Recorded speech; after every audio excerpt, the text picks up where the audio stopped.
Right. So today we're going to take a deep dive into Bitcoin Bitcoin. and Yeah. its potential to just like totally change Yeah. how money works. Yeah.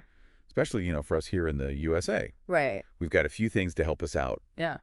Yeah. with this. We've got Yeah. Satoshi Nakamoto's Yeah. original white paper. Mm-hmm. We've got a glossary Oh, nice. to help us through all the crazy jargon. Yeah, definitely. And then we also have Yeah. some interesting perspectives from the Bank of International Settlements. Ah, the BIS. Okay, cool. Yeah. So Yeah. let's jump right in. Let's do it. So first off, yeah. Bitcoin white paper. Right. This is like the blueprint. It is. It's the OG. Yeah.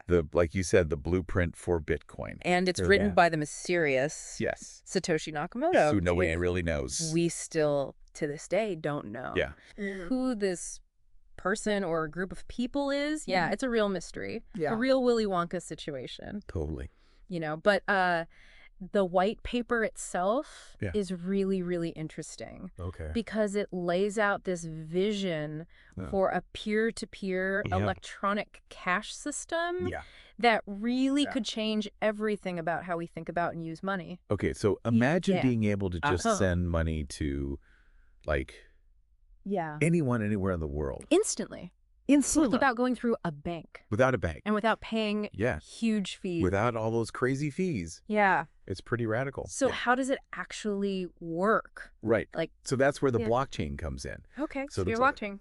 You can think of it as a digital ledger that keeps track of every single Bitcoin transaction. Oh, but here's where it gets really interesting. Okay. It's not stored in one central location.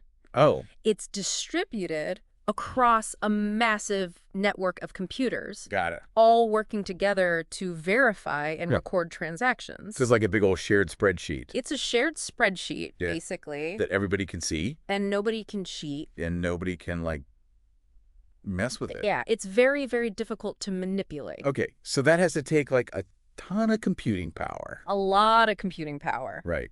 That's where proof of work comes in. Proof of work. Right. Okay. So this is the process where computers on the network, these are called miners. Miners. Yeah, they compete to solve really complex mathematical problems. So they're like solving crazy equations all the time. All the time, yeah. And the first one to solve the puzzle gets to add the next block of transactions to the blockchain. Cool. And they get rewarded with Bitcoin. Oh, so it's like a it's like a digital gold rush? Totally. It's like a digital gold rush. Yeah. They're using real world resources like electricity and all this computer power to try to earn to get that Bitcoin. That Bitcoin. Yeah. So what about the environmental impact? Right. So that is a concern that's been raised. Yeah, I've heard that. And energy consumption of Bitcoin mining has been a big topic of debate. Right. And there are people working on more sustainable ways to do this, like proof of stake, which doesn't require nearly as much energy.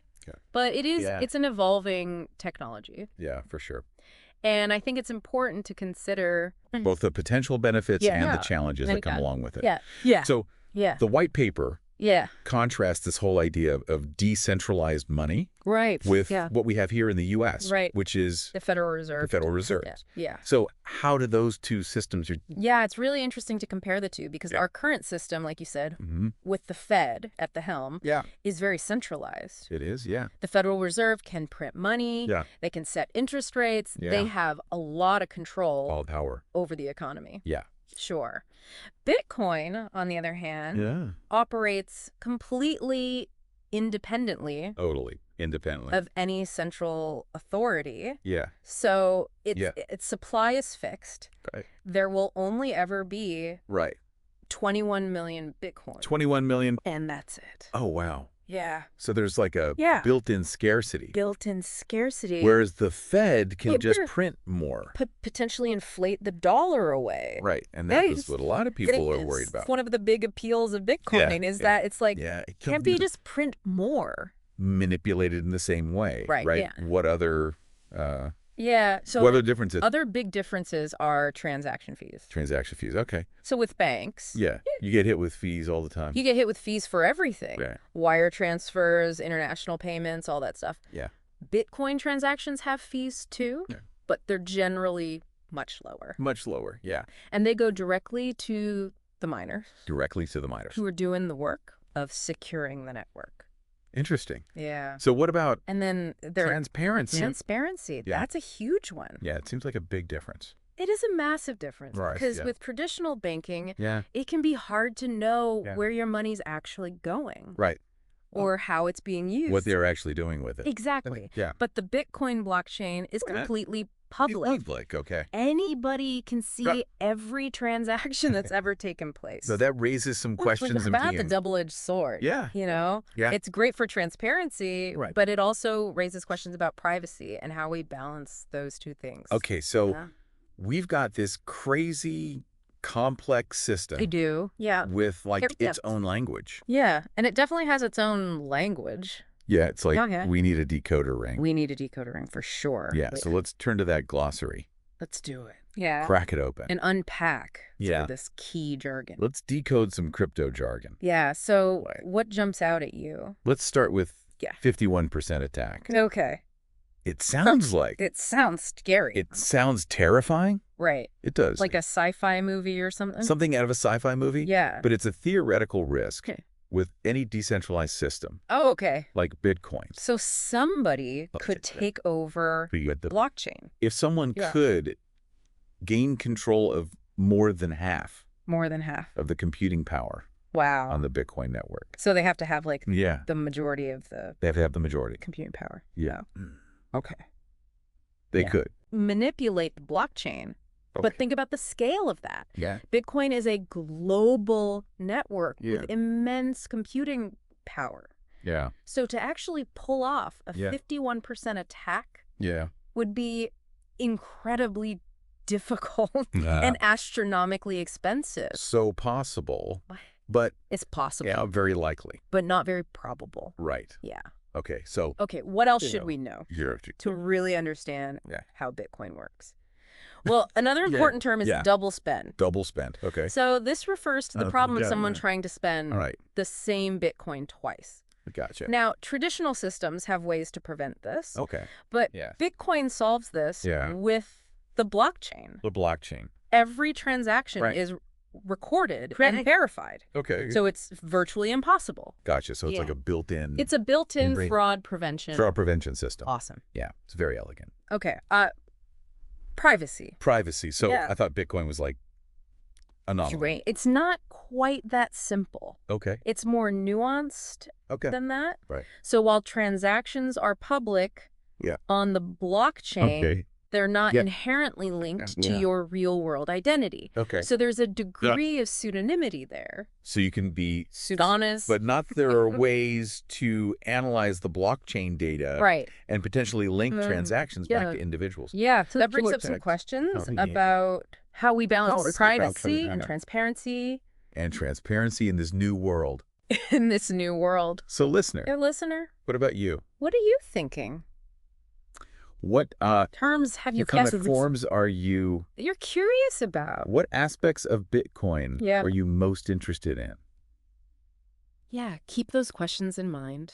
Yeah, hold on to those questions. Yeah, as we continue our deep dive deeper into this rabbit hole. Right. All right. I mean, it's kind of mind-blowing to think that we could be like on the edge of a total financial revolution. It really is. Like the concept of money could be completely redefined. Yeah, and we've been talking about Bitcoin, but it's just like one little slice of this whole... It's just the tip of the iceberg. Universe of cryptocurrency and blockchain. There's a whole universe out there. Yeah, and it feels like a paradigm shift. Total paradigm shift. Yeah. And what's really interesting to me is that it's not just about the technology. It's about understanding how these systems work and being able to talk about them in a way that makes sense. Yeah, and that makes me think about the work of Clinton Gallagher. Yes. And his About Us project. Absolutely. So Clinton Gallagher's work is all about helping people make sense of this interconnected world. The interconnectedness of everything, right? In a world that's just overflowing with information. He argues that we need new ways to process all navigate this information overload. Yeah, to develop a shared understanding. Yeah, to develop a shared understanding of the systems that shape our lives. And his About Us V 2.0 project. Yeah. About Us V 2.0 project is a great example of that. It's a multimedia platform. Yeah, it's a multimedia platform that explores all these connections between things like economics, biology, history, culture, all of it. And he's got a YouTube channel. He does. At About Us V 2.0. At About Us V 2.0. Yeah. And he like breaks down these complex topics. All this complex stuff. In a way that's like easy to understand. And easy to understand. Yeah, and engaging. Yeah. So it's a great resource if you want to learn more about this stuff. And he also talks about... He does. He talks about the importance of of developing your own... About us. Developing your own project. Right. Which I think is really cool. It is. It's about like taking ownership. Taking control of your learning. Yeah. Exploring the things... that you're passionate about. You're interested in. Yeah. And figuring out... and making those connections. How it all fits together. So how does this tie back... How does this relate back to coining the future of money? Well, I mean, think about it. We're talking about like a potential fundamental shift in how we think about and use money. Right. And to navigate that, you need to be able to think critically, connect the dots, and see the big picture. Yeah. And that's exactly what Gallagher's work. Gallagher's work is all about. Yeah, it's like he's saying, don't just sit there. Don't be and let it happen to you. Passive observer. Get involved. Get involved. Ask questions. Ask questions and figure it out for yourself. Figure it out for yourself. Yeah. So now let's shift gears a little and talk about the Bank for International Settlements. The BIS. BIS. Yeah. So they're not like your typical evangelists. Bitcoin enthusiasts. Right. I mean, they're like a global institution for central banks. They're like the old guard. Yeah, they're deeply embedded in the traditional financial system. But what's really interesting... what's interesting is that they're actually researching and exploring the potential of digital currencies. Dismissing it out of hand. They're not just dismissing it. They're actually... taking it seriously. Yeah. So they recognize that this technology could be transformative. And they're looking at something called... And they're particularly interested in something called...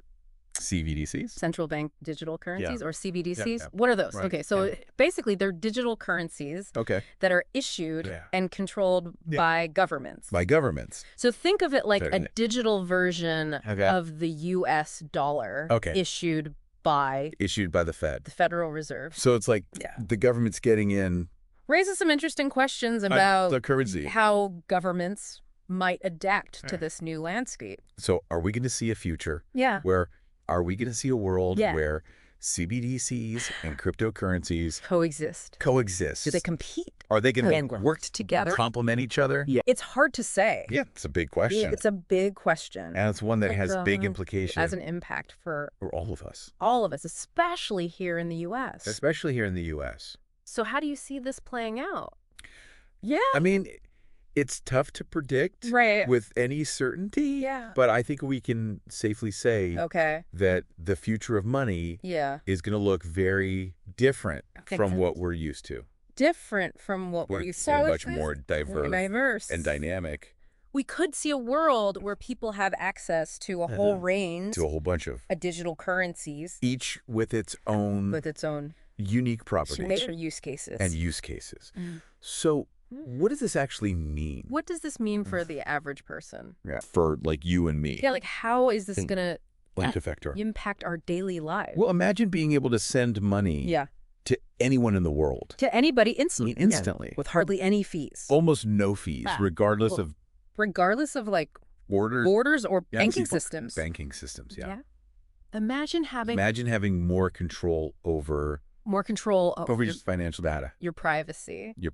Imagine new opportunities for investment and building wealth. These are just a few of the possibilities. It's both exciting and a little bit scary. It is exciting. Yeah. And it feels like we're a little bit daunting. Standing on the edge of a new frontier. Teasing on the edge of a new frontier. Yeah. And that's why it's so important. So important to to be informed, to have conversations like this, have these, and to really try to understand these complex systems. Yeah. So let's take a step back. Let's take a step back for a second and think about Yeah, think about everything. Everything we've talked about. We've explored. Clear the visual. And the white paper. We've looked at. Look how the blockchain. How the blockchain works. Yeah. We've even talked about CBDCs. CBDCs? Yeah. So listener, what are your thoughts? What are you thinking about? What questions? Oh, questions. You're swirling around in your head right now. Yeah. Yeah. It really is. It's a lot to digest. There's a lot to take in. Yeah. This whole world of... And we focused a lot on Bitcoin and the future of money. On the potential upsides. Yeah. And we've talked about a lot of... financial empowerment. Yeah, the potential positives. Yeah. Increased transparency. All of that. But we've got to acknowledge... think about... the potential downside. For potential risks. Right. It's not all sunshine and rainbows. It's not all going to be easy. Right. There are. Yeah, we talked about the energy consumption. Challenges with Bitcoin mining. Yeah, and the 51% attack. 51% attack. But there are other concerns as well. Other concerns. I mean, one of the biggest ones is volatility. The volatility, yeah. I mean, the value of cryptocurrencies. It can go up and down like crazy. Can swing wildly. Right. Yeah, and that makes it... which is scary for... a risky investment. For a lot of people. For a lot of people. Yeah, and then there's the whole... and then there's also... issue of scams. The potential for scams. Yeah. And fraud. Right. I mean, it's... yeah, it's a new space. It's a largely unregulated space. Yeah. So people got to be careful. It's important to be cautious. Yeah. Do your research. Right. Don't just jump in That's blindly. That's deal. Yeah. Be aware. What can the average person do? So what can the average person do to make sense of all of this? It's a lot. It can be overwhelming. It's super overwhelming. I mean, especially with all with all the technical jargon. Yeah. And the fact that it's constantly changing. It's constantly changing. Yeah. Well, where do we even begin? I think that's where resources like Clinton Gallagher's work can be really helpful. Yeah. Because he encourages us. He does. To become... active learners. Active learners. Right. To develop our own About Us projects. Yeah. About Us projects and really engage in critical thinking about these complex systems. Yeah. Don't just accept or the fear monger. Do your research. Ask questions. And form your own opinion. Your own informed opinion. So his website is a great place to start. Yeah. ClintonGallagher.com. ClintonGallagher.com. He's got tons of resources on there. We're thinking about. And his YouTube channel at About USV 2.0 has a lot of really great explanations. It's easy to understand. Yeah. It's all about empowering yourself. Yeah. It's about empowering yourself. How the world works to understand the world around you. Yeah. And remember, this isn't just about Bitcoin or crypto. It's about... yeah, it's about the bigger picture. The bigger question. It's about the role of money. Yeah. What is the role of money in our lives? Financial systems. How do financial systems work? Yeah. What kind of future do we What kind of future do we want to create? Right. These are questions that affect... These are questions that we all need to be thinking about. Whether you're a tech expert or not. Regardless of... you're a technical expert. For your financial background. Right. So... as we wrap up this deep dive. As we wrap things up here. I think that's the key takeaway. Key takeaway. The future of money. The future of money is not set in stone. Isn't predetermined. It's being shaped right now. It's being written by all of us. By individuals. Yeah. By governments. By governments. By innovators. By innovators. By you. By you. Yeah, you listening right now. By engaging in these conversations. Learn these ideas from different sources. Learn from different sources. Like you're growing to understand. Being that future. And who knows? Who knows? You might discover something amazing. Discover something amazing along the way. Along the way. So keep those questions in mind. Yeah, stay curious. Explore the resources that we talked about. Explore the resources. And stay curious. And most importantly. Yeah, the future of money. Stay curious. Is waiting to be written. The future of money is out there. And you can be a part of the story. Waiting to be written. Thanks for joining us on this deep dive. And you can be a part of it. We'll see you next time. Thanks for joining us.